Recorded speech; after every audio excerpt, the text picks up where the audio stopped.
ఇన్ని ఇన్ని చేసిన కేసీఆర్ మరి కవిత గారి గొంతునెందుకు ఆపేశారు? గొంతు బయటికి రాకుండా ఎందుకు అది చేశారు? తనే చెప్తా ఉంది. నా కాడికి బీడీ కార్మికులచ్చిర్రు, సింగరేణి కార్మికులచ్చిర్రు, ఏదైతే పాలమూరుకు సంబంధించిన వాళ్ళచ్చిర్రు. ఇంతమందొచ్చినప్పుడు ఆ సమస్యలు గూడా కేసీఆర్ దగ్గరికి తీసుకెళ్ళినప్పుడు గూడా వాటి గురించి మాట్లాడలేదు. నాకు ఆ బాధ ఇప్పటికి కూడా నేనేం చేయలేదన్న గిల్టీతోని నాకు బాధపడుతుందని చెప్తా ఉంది.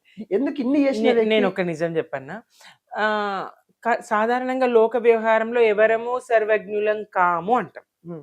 కానీ నా దృష్టిలో కేసీఆర్ గారు సర్వజ్ఞుడు. హ్మ్. ఎవ్వరు చెప్పాల్సిన అవసరం లేదు. యావత్తు తెలంగాణ ప్రతి మనిషి అవసరమేంటి? ఏ వర్గం అవసరమేంటి? ఏ నేల అవసరమేంటి? ఏ వాగు నీళ్ళెక్కడికి? ఏ నది నీళ్ళెక్కడికి? ఇట్లాంటివి పూర్తిగా అధ్యయనం చేసిండ్రు. హ్మ్. మరి బీడీ కార్మికులకు ఏ రాష్ట్రంలోనన్నా పెన్షన్ ఉందా? తెలంగాణలో చేసిండ్రు గదా! మీరు మీరు వచ్చి అడగక ముందే మీరొచ్చి అడగక ముందే బీడీ కార్మికులకు కేసీఆర్ గారు పెన్షను ఇచ్చిండ్రు. సహజంగా బీడీ పరిశ్రమ మినీ సిగరెట్లు ఎప్పుడైతే వచ్చినాయో బీడీ పరిశ్రమ మూతబడి కార్మికులకు పని దొరకక నెలకు 500, 1000 వచ్చే స్థాయి పని కూడా దొరకలేదు. హ్మ్. అటువంటి కార్మికులకు 500, 1000 వాళ్ళు పని చేస్తే వస్తాయి. హ్మ్. హ్మ్. అట్లాంటి వాళ్లకు మరి 2000 పెన్షన్ కేసీఆర్ గారు ఇవ్వలేదా?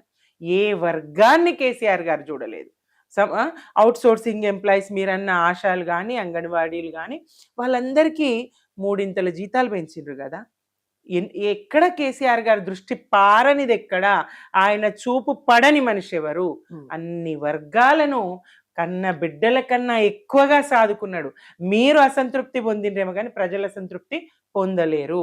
ప్రజలు కేసీఆర్ గారి పట్ల, వారి పాలన పట్ల సంతృప్తికరంగా ఉండిరి. మరెందుకు? అంటే ఇప్పుడు మీరైతే ఏదైతే కొంత చెప్తా ఉన్న విషయాలు మరి కవిత గారికి ఇవన్నీ తెలియదా? మరి ఇన్ని గనం కేసీఆర్ చేసిండు, ఇంతగానం మహిళలకు ఇవి చేసిండు, బీడీ కార్మికులకు ఇయన్ని అంశాలు ఆమెకు తెలియదా? ఎందుకు ఈ విధంగా మాట్లాడుతుందని నేను చెప్తా. ఇక ఆమె ఏ నినాదం వెనుక ఏ ప్రయోజనం ఉన్నదో అన్నట్టుగా ఆమె ఆలోచనలేంటో తెలియదు. మానవ సంబంధాలన్నీ ఆర్థిక సంబంధాలన్నాడు. మరి ఆర్థికపరమైనదా?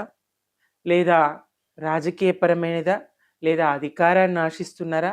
లేదా బీఆర్ఎస్‌ను దెబ్బగొట్టాలనేటువంటి పథకము, వ్యూహము, కుట్ర ఏదైనా ఉన్నదా? ఇంతకన్నా ప్రయోజనాలు ఎక్కువ ఏదైనా పొందాలనుకుంటున్నారా? తెలియదు. తాను సీఎం అవుతా భవిష్యత్తులో అంటున్నారు. అట్లాంటి ఆశతో బయటకొచ్చిండ్రా? మరి తాను సరే నిజంగా తాను రాజకీయ పార్టీ పెట్టదలుచుకుంటే, సీఎం కాదలుచుకుంటే చెప్పాను కదా ఇందాక చాలా మంది విజయశాంతి గారు పెట్టిండ్రు, కోదండరామ్ గారు పెట్టిండ్రు, నరేంద్ర గారు పెట్టిండ్రు. చాలా మంది ఇంకా కూడా వందలాది పార్టీలు ఉన్నాయి దేశవ్యాప్తంగా తెలంగాణలోనిగా. మీరు కూడా పెట్టొచ్చు. కానీ ప్రజల కోసం న్యాయంగా పోరాడిన వారు, ప్రజల హక్కుల పరిరక్షణ కోసం, ప్రజల కోసం ఉద్యమించిన వాళ్లకు ప్రజలు గుర్తిస్తారు. ఎంతో కొంత గుర్తింపు ఇప్పటికిప్పుడు మిమ్మల్ని సీఎం చేయకున్నా మీ స్థాయి ఏదో ఒక స్థాయి గుర్తింపు అయితే లభిస్తుంది. కానీ ఎంతసేపు ప్రతిపక్ష బీఆర్ఎస్ మీద బురద జల్లితే మీకేమొస్తుంది? దీని వెనుక కుట్ర ఏంటి? దీని వెనుక వ్యూహం ఏంటి? ప్రజలకు అర్థం కాదా? ఆమె 6 గ్యారంటీలు ఎందుకు అమలు చేస్తలేవయ్యా రేవంత్ రెడ్డి గారు అని అడగాలి. రైతులకు రైతు భరోసా ఇంకా ఎందుకు ఇస్తలేవు? యాసంగి పంటలు నార్లు వేస్తున్నారు, వరి నార్లు ప్రశ్నించాలి. ఎందుకు ఎరువుల కొరత ఉన్నది అని ప్రశ్నించాలి. రేవంత్ రెడ్డి గారి సర్కార్ని ప్రశ్నించడానికి ఉద్యమిస్తూ కూర్చుంటే రోజు ధర్నాలు చేయొచ్చు. అన్ని సమస్యలున్నాయి.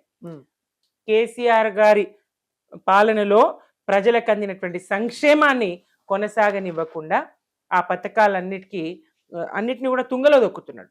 వాటికి సంబంధించినటువంటి ప్రశ్నలు లేవనెత్తనొచ్చు, నిలదీయొచ్చు రేవంత్ సర్కార్ను. కానీ అది జరగడం లేదు. దగ్గర నుండి చూసిన వాటి మీదనే మాట్లాడుతుంది. నేను దగ్గరుండి చూశాను ఈ బీఆర్ఎస్ పార్టీలో ఇట్లా చేసిర్రు, అట్లా చేసిర్రు, అందుకే ఇవన్నీ మాట్లాడుతున్నా అని ఆవేదనతోని కన్నీళ్లు దుఃఖం చేస్తూ మాట్లాడుతుంది కదా. మాకు దుఃఖం రాదా? మాకు ఆవేదన కలగదా? మీరు తెలంగాణ మేము ఇవాళ జాతిపిత అనుకుంటున్నాం, లక్షలాది మంది బాపు అని పిలుస్తున్నారు. నా విషయం వేరు. నేను 93, 94 నుంచే కేసీఆర్ గారిని చాలా దగ్గరగా చూసిన మనిషిని. నేను కూడా తెలుగుదేశంలో ఉన్నాను. సార్ ట్రాన్స్పోర్ట్ మినిస్టర్గా ఉన్నప్పుడు నేను ట్రాన్స్పోర్ట్ అథారిటీ మెంబర్గా పనిచేశాను మా జిల్లాలో. ముందు నుంచి నేను వారిని సార్ అని గౌరవంగా సంబోధిస్తా. నా పిలుపు అట్లనే కొనసాగుతుంది. కానీ అనేక మంది, లక్షలాది మంది తెలంగాణ బిడ్డలు వాళ్ళ బాపు బాపు బాపు అని పిలుచుకుంటున్నారు. అట్లాంటి కేసీఆర్ గారిని నీకు స్వయంగా తండ్రిని పట్టుకొని ఎంత చెడ్డ మాట అమ్మా, అది ఎంత దుర్మార్గమైన భాష! ఎట్లా దుర్భాషలాడతారు? రేవంత్ రెడ్డి స్థాయికి మీరు ఎట్లా దిగజారుతారు? ఏం బీకి కట్టలు కట్టినామని దేశ రాజకీయాల్లోకి వెళ్తున్నామని మీరు ప్రశ్నిస్తారు కేసీఆర్ గారు. అన్యాయం కదా. స్వయంగా మీ తండ్రి గారిని ఆయన ఆలోచన ఏంటి, ఆయన వ్యూహాలేంటి, రాష్ట్రంలో 24 గంటల కరెంట్ ఇచ్చుకోగలిగినాం రైతులకు, బట్టలు ఎండేసుకోవాలి కరెంటు తీగల మీద అని ఎక్కిరిచ్చినటువంటి వాళ్లకు సమాధానం మూతోడు జవాబు చంప చల్లు అనిపించినటువంటి సమాధానం కేసీఆర్ గారు 24 గంటల ఉచిత విద్యుత్తు ఇచ్చి చూపించారు. నాడు బాబు కరెంటు బిల్లులు పెంచితే కేసీఆర్ గారు కరెంటు బిల్లే లేదన్నారు. 24 గంటల కరెంటు ఉచితంగా ఇచ్చి అన్ని విధాలుగా పెట్టుబడి సాయం ఇచ్చి సమయానికి ఎరువులు, ఇప్పుడు ఎరువులు కొరత ఉన్నది, ఇబ్బంది పడతా ఉన్నారు. మొన్న వానకాలం పంటకైనా ఇప్పుడు యాసంగి పంటకైనా తీవ్రంగా ఇబ్బందులను ఎదుర్కొంటున్నారు రైతులు. అట్లా ఎరువుల కొరత లేకుండా, విత్తనాల కొరత లేకుండా, మరి పండిన ప్రతి పంట గింజను సమయానికి కొని కొన్న వాటికి ధర వేగంగా చెల్లించి రైతుల ఖాతాల్లో వేసి చక్కటి పాలన కదా కేసీఆర్ గారు. నదుల నీళ్లను మలిపిండ్రు కదా, పాడుకున్నాం కదా, తలపున పారుతుంది గోదారి మనసేను మనసెలుక ఎడారి అని కదా. ఈ ప్రాంత కవులు కళాకారులు నినదించండి, పాడండి, దుఃఖించండి వలస పాలనలో ఎప్పుడమ్మా. ఆకలి కేకల తెలంగాణ అని పాడుకున్నాం కదా గద్దర్ లాంటి ప్రజా కళాకారులు. చుక్క నీళ్ళు లేని తెలంగాణను ఇవాళ సుభిక్షమైన తెలంగాణగా ఎట్లా కేసీఆర్ గారు తీర్చిదిద్దిండ్రు. ఆయన పాలనను మీరు ఎట్లా తప్పుపడతారు, అంతంత మాటలు మీరు ఎట్లా అంటారు.